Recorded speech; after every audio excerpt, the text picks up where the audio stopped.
अगर किसी भाई के लीमू के पौधे पर फूल नहीं आ रहे या फूल आकर गिर जाते हैं या वो फल में कन्वर्ट नहीं हो पा रहे, तो मेरे इस लीमू पर मैं जो तरीका अप्लाई करने वाला हूँ, यही तरीका आप भी अप्लाई करें।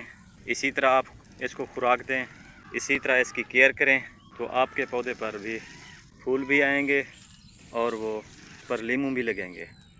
मैं हूँ शाहजहान, आप सब पर सलामती हो। आइए वीडियो स्टार्ट करते हैं।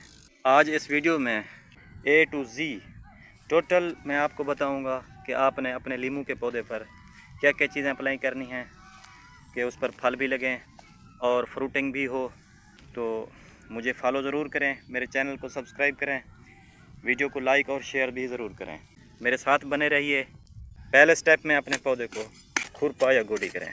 जड़ी बूटियाँ जो हैं वो ख़त्म हो जाएं, गोडी करना ज़रूरी है। आप एक कटर ले लें या सीज़र ले लें। जो टहनियाँ आपके पौधे की सूखी हुई हैं उनको आप कुछ सब्ज़ एरिया मिलाकर काट दें। अगर वो नहीं काटेंगे तो आपका पौधा ऐसा ऐसा करके सूख जाएगा। जैसे कि मेरी ये टहनी सूखी हुई है, मैं इसको काट देता हूँ। लेकिन काटने के बाद आप इस पर कोई एंटी फंगल लगा दें। मैंने इसको काट दिया है, ये सूखी हुई थी तो इस पर फंगस आ सकती है, इसलिए मैं इस पर ताज़ी गोबर का इस्तेमाल करता हूँ, इसको कवर कर देता हूँ, क्योंकि ताज़ी गोबर भी एंटी फंगल का काम देती है। अगर आपके पास ताज़ी गोबर नहीं है गाय या भैंस की, तो आप लोग मार्केट से कोई एंटी फंगल ले लें। एंटी फंगल का 1 ml 1 लीटर पानी में इसको स्प्रे कर दें या इस पर थोड़ा सा एंटी फंगल लगा दें। तो मेरे साथ बने रहिए अगर आपको लीमू चाहिए तो।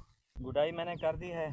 गुडाई करने से असल में एक तो जड़ी बूटियों का ख़त्म होता है, दूसरा हमारा पौधा जिस तरह का भी लगा है, चाहे वो लीमू है, आम है, अंगूर है, एनीवन कोई भी पौधा है, तो उस पौधे को असल में ऑक्सीजन मुहैया करना होती है। जैसा कि इंसानों को ऑक्सीजन की ज़रूरत होती है, इसी तरह पौधों को भी ज़रूरत होती है ऑक्सीजन की। तो इसको ऑक्सीजन, इनकी जड़ों को ऑक्सीजन देना ज़रूरी होता है। खुरपा करने से उसको फ्रेश ऑक्सीजन जाती है तो पौधा हमारा अच्छे से ग्रोथ भी करता है, फल फूल भी लाता है, तंदुरुस्त भी होता है, उसके रूट शेयर भी मजबूत होते हैं और वो अच्छे तरीके से खुराक भी इनटेक कर पाता है। अगर पौधे को ऑक्सीजन ना मिले तो हमारा पौधा कमज़ोर सा हो जाएगा, फ्रूटिंग पे नहीं आएगा, फल फूल भी नहीं लगेंगे। ऐसा भी नहीं है कि आप लोग डेली इसको अपने पौधों को गोडी करें।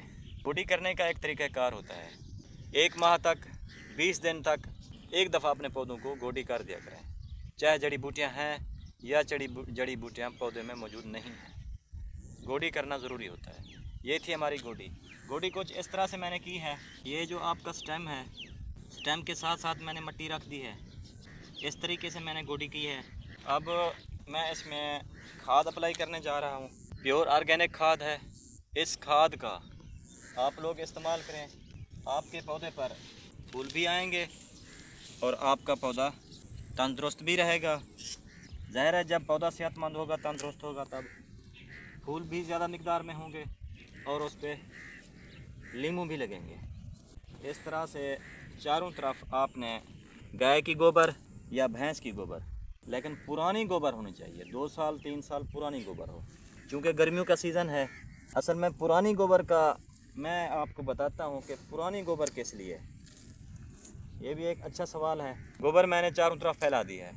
पुरानी गोबर का मकसद ये होता है, गोबर में टोटल खादें मौजूद होती हैं, nitrogen, potash, phosphorus, sulphur, methane gas और भी बहुत सारी चीज़ें होती हैं। जो हमारे जानवरों की फ्रेश गोबर होती है उसमें नाइट्रोजन की जो मिकदार होती है वो ज़्यादा पाई जाती है।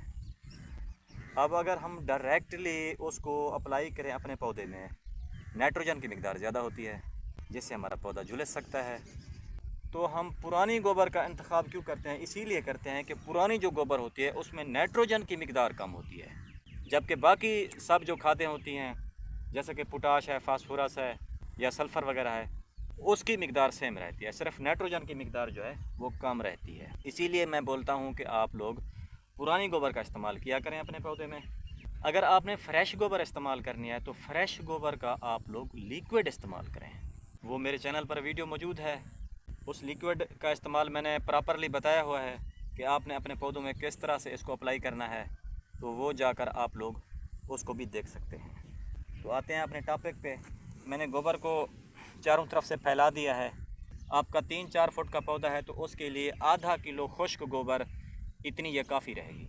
मैं मिसाल देता हूँ, नहीं है आपके पास गोबर खाद तो आप लोग DAP के 30-40 दाने और साथ में 30-40 दाने यूरिया फर्टिलाइज़र के, उनका महलूल बनाकर आप अपने पौधे में वो भी फ्लड कर सकते हैं अगर आपके पास खुश्क गोबर नहीं है तो। अगर आपके पास फ्रेश गोबर है लेकिन गर्मियों का मौसम है तो आप लोग फ्रेश गोबर को उसका लिक्विड इस्तेमाल करें। फ्रेश गोबर को आपने डायरेक्टली पौधे में ऐड नहीं करना क्योंकि उसमें मिकदार ज़्यादा होती है नाइट्रोजन की। जब उसको आप लिक्विड उसका इस्तेमाल करेंगे तो वो उसकी जो नाइट्रोजन होगी वो डिवाइड हो जाएगी, वो कम मिकदार में रह जाएगी, तब उसको अपने पौधे में हम अप्लाई कर सकते हैं। और दूसरा ख्याल ये रखना है कि गर्मियों के सीज़न में आप अपने पौधे को गुडाई करने के 8 घंटे 7 घंटे बाद पानी दें, वो भी सुबह सुबह नमाज के बाद या फिर 6 बजे सेकंड टाइम आप अपने पौधों को पानी दे सकते हैं। सर्दियों का मौसम है तो आप अपने पौधे को जिस टाइम चाहें पौधे को पानी दे सकते हैं। लीमू के पौधे को ख़ास तौर पर आप लोग कम पानी दिया करें, जब पौधे की मिट्टी खुश्क हो जाए तब पानी दिया करें। गोबर का मैंने आपको बताया है, चूँकि ये एक एंटी फंगल है, ये गाय की ताज़ा गोबर मैंने ले ली है तो इसके ऊपर मैं एंटी फंगल लगा देता हूँ ताकि मेरे पौधे में फंगस का ख़तरा ना हो। अब ऐसे नीचे ना ही टहनी सूखेगी ना ही हमारा पौधा ख़राब होगा। अब इसको पानी देते हैं। पानी स्टेम को टच ना करे। तो ये जो गोबर मैंने दी है इसको, ये गोबर कुछ ही टाइम बाद, कुछ अरसे बाद, 1 माह 2 माह बाद, 1.5 माह बाद ये गोबर गल सड़ जाएगी और गलने सड़ने के बाद पौधा इसको रूट्स के ज़रिए अपनी खुराक बनाएगा। तो थोड़ी मिकदार में जो नाइट्रोजन मौजूद थी वो नाइट्रोजन नीचे चली जाएगी जड़ों तक, वो हमारा पौधा जड़ के ज़रिए अपनी खुराक इनटेक कर लेगा, शाइनिंग भी आएगी, इसके पत्ते सब्ज़ ग्रीन होंगे, लश ग्रीन होंगे। तो ये थी मेरी आज की वीडियो। अगर आपको पसंद आए तो मेरे चैनल को सब्सक्राइब करें, वीडियो को लाइक और शेयर करें। तो मिलते हैं ऐसी दिलचस्प नेक्स्ट वीडियो में, तब तक के लिए अल्लाह हाफिज़।